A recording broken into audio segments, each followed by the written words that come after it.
Student, कैसे हो आप लोग। आप लोग का स्वागत है हमारे यूट्यूब चैनल नफीस कैसन में। आज हम सब्जेक्टिव से रिलेटेड मतलब क्वेश्चन आंसर से रिलेटेड मैथ के कुछ क्वेश्चंस लाए हैं। 2 वीडियो अपलोड ऑलरेडी हो चुके हैं जो ऑब्जेक्टिव से रिलेटेड हो। मतलब ऑब्जेक्टिव भी 30 नंबर के आता है। 30 नंबर में अगर किसी को पास होना है ना तो ये 30 नंबर काफी है 30 नंबर के लिए, जिसको सिर्फ पास होना है। फिलहाल अभी हम देखते हैं सब्जेक्टिव। ऐसे और वीडियो अपलोड होते रहेंगे। अगर आप लोग को वीडियो अच्छा लगा तो सब्सक्राइब कीजिए, लाइक कीजिए और अपने दोस्तों को भी शेयर कीजिए। चलिए फर्स्ट क्वेश्चन पे आप बनाते हैं। फर्स्ट क्वेश्चन है एक्सप्रेस एक्सप्रेस 140 को as a product of its prime factorise.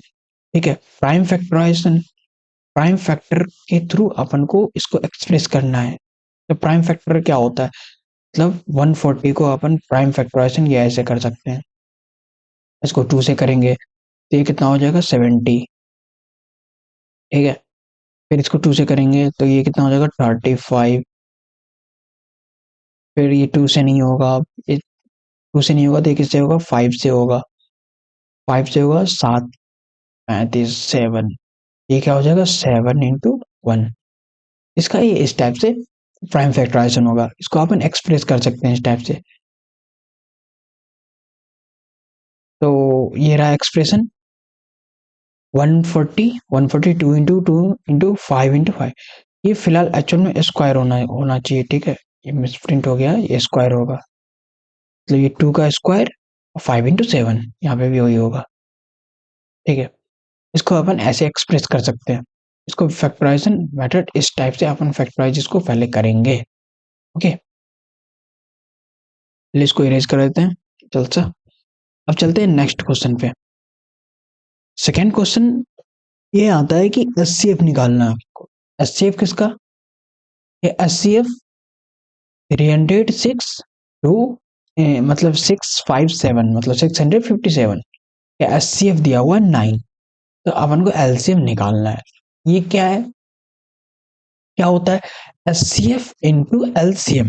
2 number, किसी भी 2 नंबर इसके इक्वल होता है, इस दोनों के प्रोडक्ट के इक्वल होगा। दोनों नंबर के प्रोडक्ट के इक्वल होगा। ठीक है, तो ये आ गया। We know that LCM into HCF equal to product of given 2 integer. 2 integer के मतलब दोनों के प्रोडक्ट के इक्वल होता है। वही चीज एचसीएफ तो यहाँ पे अपन को दिया है, एलसीएम फाइंड करना है। तो यहाँ पे एलसीएम मतलब LCM into HCF equal to 306 into 659 मतलब 657। ठीक है, तो एलसीएम इधर ही रहने दिए। 9 को अगर अपन इस तरफ भेजे तो ये डिवाइड में चला गया, ये डिवाइड में गया और डिवाइड में जाके इसको ये क्या हो गया 34 बार में कट गया। और इस दोनों को मल्टीप्लाई करेंगे तो एलसीएम आ जाएगा इतना। ठीक है, इतना। इसमें कोई प्रॉब्लम हो तो बता देना कोई भी। एलसीएम अगर देखने में प्रॉब्लम हो रहा है थोड़ा सा, क्योंकि बहुतों को थोड़ा मोड़ा डिफरेंस लगने लगता है। तो ये ऐसे लिखा हुआ है 306 इंटू 6, 6 सही से नहीं लिखा है, हाँ 657 और ये डिवाइडेड बाई 9। फिर ये 9 से ये कट गया, ये कटा कितना 34 बार में। ठीक है, उसके बाद तो यहाँ, उसके बाद से तो यहाँ है 34 इंटू 657 को मल्टीप्लाई करके आंसर आ जाएगा। ओके, अब नेक्स्ट है थर्ड क्वेश्चन क्या बोल रहा है, so that 3√2 is an irrational. इस टाइप के क्वेश्चन अक्सर आते हैं। √2 हो गया, 3√2 हो गया, इस टाइप के क्वेश्चन गारंटी पूछेगा। ठीक है, एक और वो 2 नंबर में पूछता है अक्सर। तो इसको करने के लिए अपन क्या करते हैं, पहले उसको इरेशनल, ये तो अपन प्रूफ करना है, उसको अपोजिट एज्यूम करते हैं। क्या करते हैं अपन, पहले 3√2 को रेशनल मान लेते हैं। ठीक है, late assume opposite 3√2 is rational. Rational पहले अपन ने मान लिया ये रेशनल है। ठीक है, hence 3√2 can be written in the form. जब रेशनल होगा तो क्या होगा, a बाई बी के फॉर्म में वो होगा। रेशनल होगा तो a बाई बी के फॉर्म में होगा। रेशनल क्या होता है, रेशनल का डिफाइन ही वही होता है, a बाई बी के फॉर्म में होगा। और ए बी क्या हो, को प्राइम। को प्राइम का बहुत लोगों को यहाँ पे मतलब नहीं पता। को प्राइम मतलब क्या, को प्राइम मतलब एच सी एफ क्या होगा दोनों का, H C F, H C F दोनों का क्या होगा, वन होगा, वन होगा। जैसे 2 और कॉमा 3, ठीक है, 2 कॉमा 3 का एच सी एफ क्या होगा, वन होगा। अगर 2 को करेंगे तो ये क्या हो जाएगा, 2 into 1, 3 को करेंगे तो 3 into 1, मतलब 3 इससे कॉमन क्या है, वन ही आया, तो एच सी एफ क्या आ गया, वन आया। तो no common factor other than one, यहाँ पे भी लिख सकते हैं कि H C F is always one, तभी वो कोप्राइम होगा। अपन ने मान लिया कोप्राइम है, ठीक है। अब यहाँ पे लिख दिया 3√2 इज ए बाई बी, ये लिख दिया। अब क्या किए, ये 3 को इधर भेजे तो मतलब 1/3 इंटू ए बाई बी, और ये मल्टीप्लाई होके ये √2 equal to a by b. अब √2 क्या हो गया है, a/3b के इक्वल हो चुका है। नेक्स्ट में देखते हैं अपन, जब √2 3/3 डिवाइड मतलब a3 डिवाइड बाई, सॉरी मतलब a डिवाइड बाई 3b के इक्वल है, ओके। तो बट यहाँ पे क्या है कि एक कंडीशन आ गया, a डिवाइड बाई 3b ये रेशनल है, क्योंकि अपन ने माना है ए बी को तो रेशनल माना है, और √2 क्या है, इरेशनल है। तो ये तो कंट्राडिक्ट हो गया, ऐसे कभी पॉसिबल ही नहीं हो सकता, रेशनल इक्वल टू इरेशनल, कभी पॉसिबल नहीं हो सकता। तो हेयर ए ये रेशनल है, और but √2 is a irrational. Since rational does not equal to irrational, this is contradicts, so our assumption is wrong। √2 3√2, sorry ये गलती हो गया, होल्ड,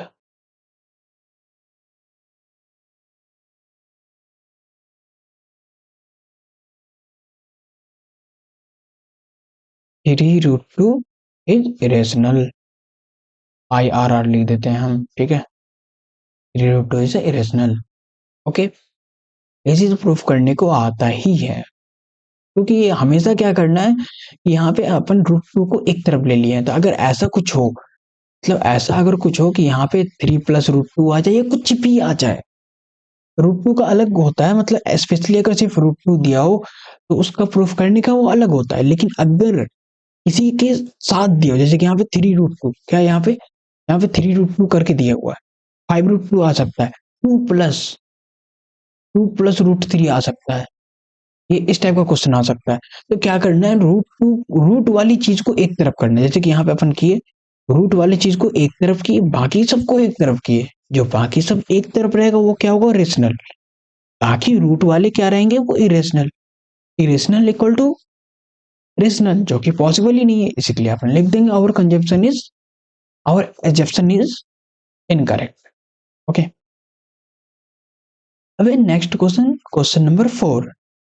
क्वेश्चन नंबर 4 में पूछ रहा है find the zeros of 4u² + 8u। तो जीरोज पूछ रहा है, तो जीरोज यहाँ पे निकालेंगे अपन, पहले इसको इक्वल टू जीरो के कर देंगे। पहले क्या करेंगे, जीरो जब भी निकालने बोले तो सबसे पहले इक्वल टू जीरो के इक्वल करेंगे, अपन इक्वेट करेंगे जीरो से। तो यहाँ पे अपन किए 4u² + 8u = 0, 4u कॉमन ले लिए, u + 2 = 0। फिर अब इस 4u को इससे कंपेयर करेंगे, फिर u + 2 को इससे कंपेयर करेंगे। जैसे कि 4u को इससे कंपेयर किए तो u = 0 डिवाइड बाई 4, जो कि 0 के इक्वल आता है, मतलब जीरो की u की वैल्यू क्या आ गई, एक 0।